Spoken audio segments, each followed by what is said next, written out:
Good evening, my brothers and sisters. I want to talk about a quick topic that is of great concern, particularly in response to how young men, young women, and better yet, even some grown men and grown women, the things that we have to come to truce with, and that we have a lot of assimilation when it comes to how we equate our identity. And we have things in our environment that does that. The great Dr. Malcolm X, his quote says, "Who taught you to hate yourself?" I want to pose this question. Who taught you that you was a savage? Who taught you that you was ratchet?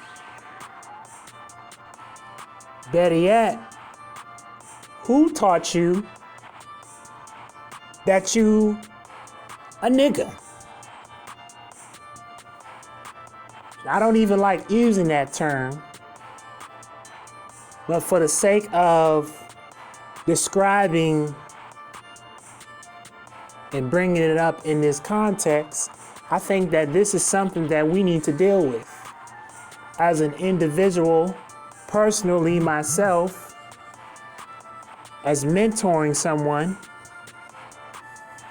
the young gentleman told me, he said, if the world and people in society already see me as being a savage or a nigga, then why should I fight so hard and not be this very thing that they already identify me as a people?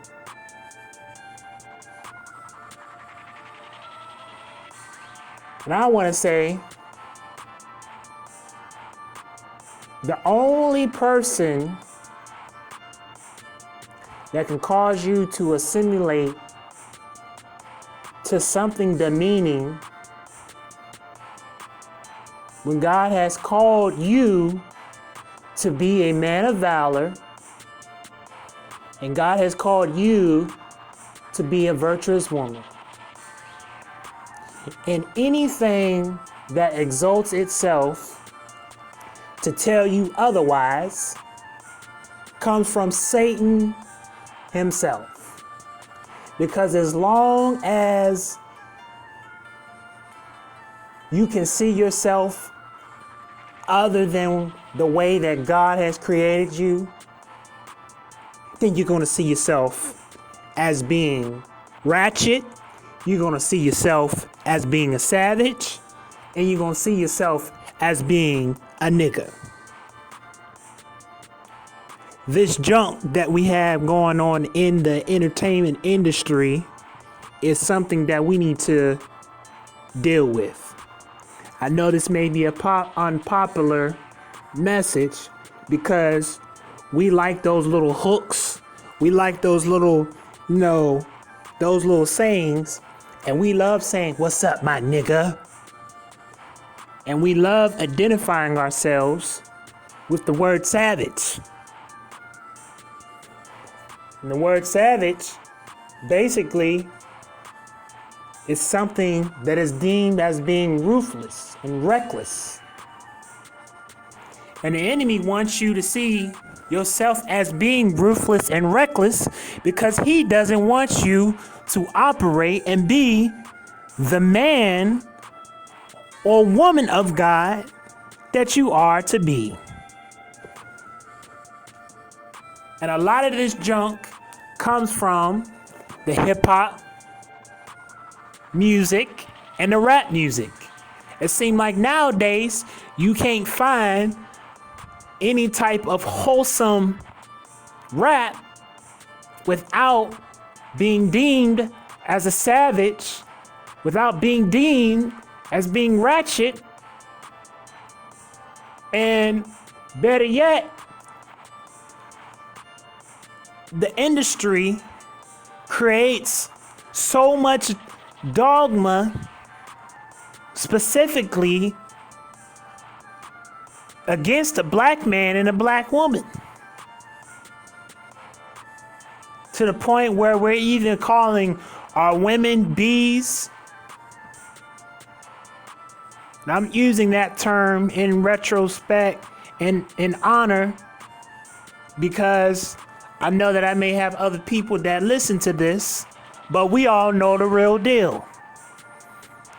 We got this music that sees men as scrubs,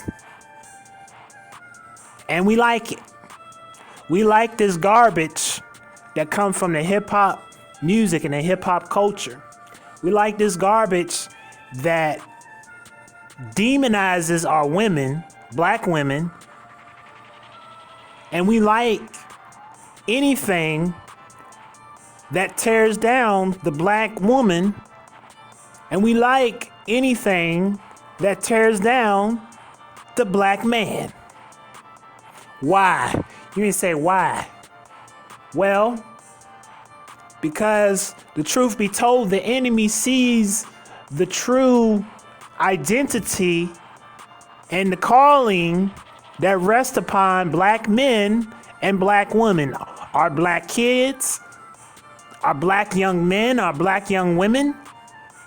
And the enemy is mad, doing just what the word says, walking about like a roaring lion, seeking whom he can devour, seeking whom he can still kill and destroy. But I came here to ask you this question. Who taught you that you was a savage? Who taught you that you was a nigga? You are not what they are telling you that you are. Yeah, it may have a good hook, may have a good rhythm, may have a good beat, but that's just a trick to get you bewitched, to stop you from operating your calling. And I came here to tell you, you need to cut that music out, because that is something that is used to get you to terrorize. I know that word seems very hard, but it's the truth. Because the truth be told, if you see yourself as being a savage, then you will begin to assimilate and operate in a way that is so detrimental to yourself and to your community. But I came here to tell you, you are not what they tell you that you are. That's just a trick. It's time to see yourself made in the image and likeness of God. You are a conqueror. You are a king. You are a virtuous woman. You are a man of valor. You have the spirit and the being of God, because you are a and joint heir of him. And I came to tell you today that you need to wake up, black man. That you need to wake up, black woman. That you need to take your rightful place. That you are a goddess. And that you are a virtuous woman. And that you are a man of valor. And that it's time for you to stand up. And it's time for you to stop assimilating to this junk and this garbage. You are somebody. You are a king. And you are a virtuous woman.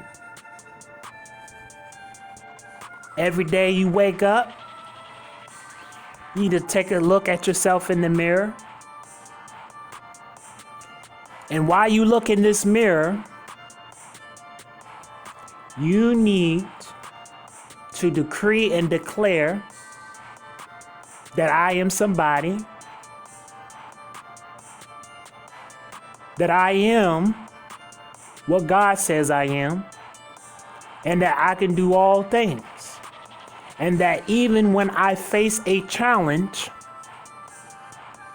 I will learn to adjust, and I will be persistent, consistent in my endeavorments to accomplish. I'm a proud black man. I'm a proud black woman. I can be all that I was created to be. I can achieve my dreams. I can accomplish my goals. And when I face a challenge, I will learn to press forward. I will adjust. I will pause. I will be willing to learn how to stand up and meet this challenge. I'm a proud black man, and I'm a proud black woman. And there is nothing that can stop me from being what God says that I am. You have now just been plugged in to Kenneth Clark's empowerment. Rise up, black man. Rise up, black woman.